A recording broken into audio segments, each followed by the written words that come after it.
गडहिंग्लज तालुका महाराष्ट्रात आहे. औरनाळ गाव गडहिंग्लज तालुक्यामध्ये आहे. बकऱ्यांनी औरनाळ सोडल्यानंतर कर्नाटकातला पहिला मुक्काम कमतनूरला पाटलांच्या शेतात व्हायचा. हे मामांच्या हयातीतच नव्हे तर त्यांच्या समाधीनंतरही अविरतपणे चाललेलं आहे. गेली सुमारे 55 वर्ष पाटील घराणं मामांची सेवा अतिशय आनंदानं करत आहे. श्री सिद्धगौडा आणि गोदावरी या दाम्पत्याच्या पश्चात त्यांचा मुलगा शंकर गौडा आणि त्याची पत्नी हौशाबाई या दोघांनी आपल्या वाडवडिलांनी घालून दिलेला मामांच्या सेवेचा पायंडा कायम ठेवलेला आहे. त्यांची ही श्रद्धा आणि भक्ती अतिशय निष्ठेची ओतप्रोत आहे. गडहिंग्लज जवळच्या औरनाळचे महारुद्र चौगुले यांची 14 वर्ष वयाच्या सुमाराला मामांची प्रथम भेट झाली. ती भेट आदमापूरच्या माळावर झाली. त्यांना सुमारे 30-35 वर्षांचा मामांचा सहवास अधूनमधून घडलेला होता. गावच्या शिवारात मामा दर साली यायचे. या भागात साधारणपणानं मार्च ते जून या काळात बकरी असत. पूर्वयात महारुद्र मामांच्या बकऱ्यांची सेवा करत असत. झाडांचा पाला आणणे, बकरी चारणे अशी अनेक कामं ते करत. रात्री मुक्कामाला हा मुलगा आपल्या घरी जात असे. बकऱ्यांची सेवा करणारी इतर मुलं सुद्धा असत. शिवाय पगारी नोकर मुलंही असत. त्या सगळ्या मुलांना दुपारी 3-4 नंतर मामा प्रेमाने विचारत, तुम्हाला भूक लागली आहे का? एखादा मुलगा धाडसानं म्हणायचा, होय मामा, आम्हाला भूक लागली आहे. मामा विचारायचे, तुम्हाला चुरमुरे फुटाणे खावेसे वाटतात काय? कधी विचारायचे, तुम्हाला भाकरी खावीशी वाटते काय? आणि कधी विचारायचे, तुम्हाला लाडू खावेसे वाटतात काय? आणि त्यावेळी खरोखरच मामांनी सहज म्हणलेले खायचे जिन्नस कोणी ना कोणी भक्त भाविक घेऊन यायचा आणि मुलांना तो पदार्थ मनसोक्त खायला मिळायचा. मामांच्या वर्षा ऋतूतल्या कर्नाटक दौऱ्यामध्ये घडलेला हा प्रसंग आहे. जुन्या निष्ठावान भक्तांनी डोळ्यांनी पाहिलेला प्रकार आहे. निरक्षर वृद्ध अशा माणसांना गाव, नाव, काळ लक्षात राहत नाही.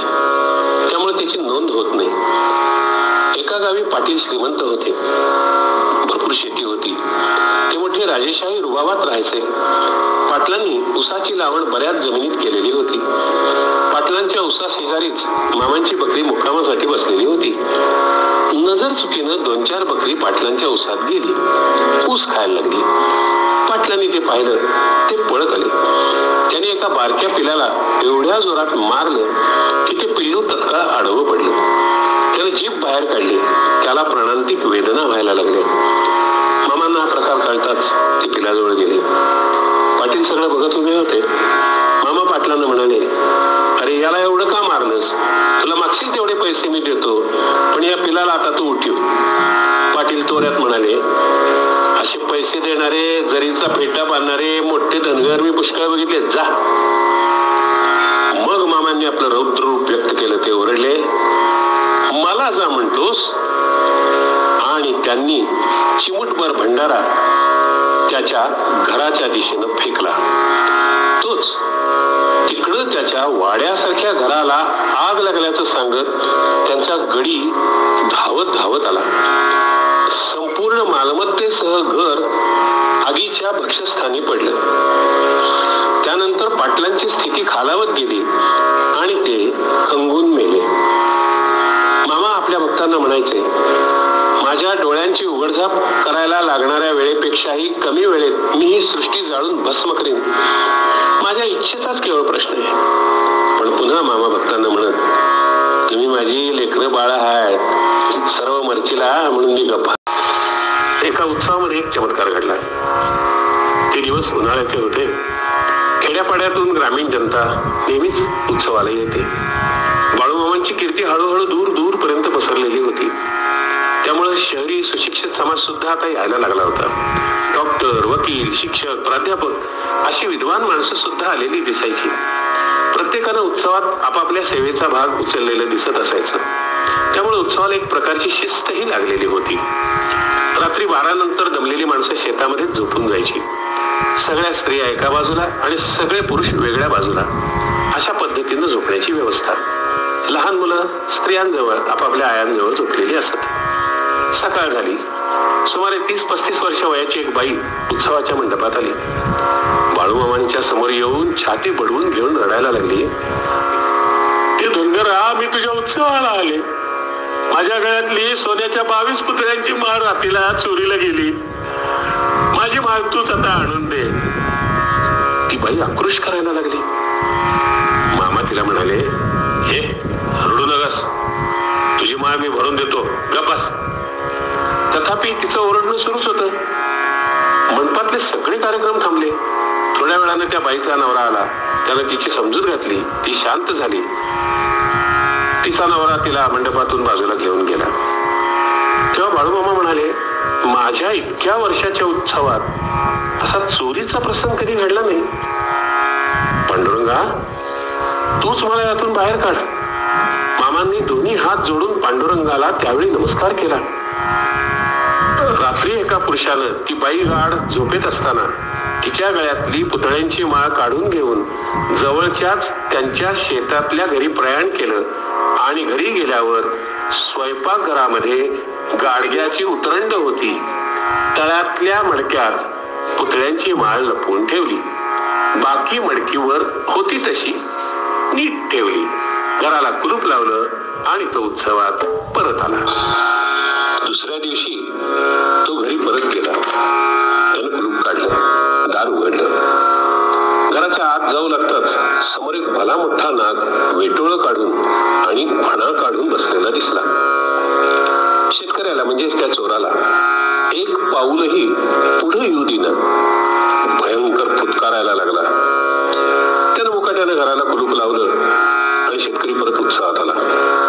तथापि दुपारी महाप्रसादाचं जेवण झाल्यावर त्याला घरी जावंच लागलं. पण सापाचं संकट जसंच्या तसं दिसून आलं. मग मात्र तो हादरला, घाबरला, मंडपात आला. सरळ बाळूमामांचे पाय धरून ओक्साबोक्शी रडायला लागला. त्यानं आपल्या तोंडानं कबुली दिली आणि तो म्हणाला, मामा, मी चोरी केली आहे, मोठं पाप केलंय. मला तुम्ही क्षमा करा. या सापाच्या संकटातून मला तुम्ही सोडवा. आपण चोरी कशी केली, दागिना घरी नेऊन कसा ठेवला, अनुभव कसा यायला लागला, हे सगळं त्यानं सगळ्या भक्तांसमोर सविस्तरपणानं, निर्लज्जपणानं सांगितलं. सगळे भक्त चकित झाले. मामांनी त्याला लगेच घरी जाऊन ती पुतळ्याची माळ मंडपात आणायला सांगितली. त्यावेळी मामांनी त्याच्या त्या घराच्या दिशेला भंडारा फुंकला. कारण त्याला घरी जायचं धाडसच होत नाही. तो जायला तयारच नाही. भंडारा फुंकून मामा नागाला म्हणाले, जा, निघून जा. 3-4 धनगर मंडळी हातात काठ्या आणि कुऱ्हाडी घेऊन त्याच्या सोबतीने गेली. तेव्हाच तो कुठं दागिना परत आणायला घरी जायला तयार झाला. बरोबर मोठी बॅटरीही घेतलेली होती. दबकत चोरानं आपल्या दाराचं कुलूप उघडलं. दार उघडलं. बॅटरीचा प्रकाश झोत सगळीकडे टाकला. नाग कुठेही दिसला नाही. अगदी स्वयंपाकघरात सुद्धा नव्हता तो. मग दागिना मडक्यातून काढून घेतला, मंडपात परत आणला. ती माळ बाळूमामांच्या पायावर ठेवून तो रडायला लागला. मला शिक्षा करा, मी अपराधी आहे, असं तो वारंवार म्हणायला लागला. मामांनी काठी हातात घेतली, त्याच्या पाठीवर जोरानं रट्टा हाणला आणि ते म्हणाले, नालायका, तुला आई बहीण आहे का नाही? नंतर लाऊड स्पीकर वरून जाहीर करण्यात आलं, काल ज्या बाईंची माळ चोरीला गेलेली होती तिनं मामांना भेटून माळ घेऊन जावं. त्याप्रमाणे ती बाई मामांच्या जवळ आली. मग मामांनी त्या चोरालाच ती माळ तिच्या गळ्यात अडकवायला सांगितलं.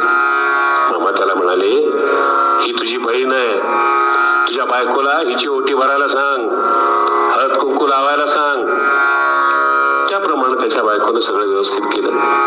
पुढे मामा चोराला म्हणाले, शपथ घे, पुन्हा चोरी कधी करणार नाही, दुसऱ्याच्या बायकोकडे वाईट नजरेनं बघणार नाही, दारू कधी पिणार नाही, हे शपथ. तशी त्याने शपथ घेतली. नंतर मामांनी त्याला शर्ट काढायला लावला. त्याच्या उघड्या पाठीवर 3 ठिकाणी वळ उठलेले होते. बाळूमामांनी काठीनं मारलं, त्याचाच हा परिणाम होता. त्या वळांवर मामांनी भंडारा लावला. मामांनी त्याला क्षमा केली आणि मोकळे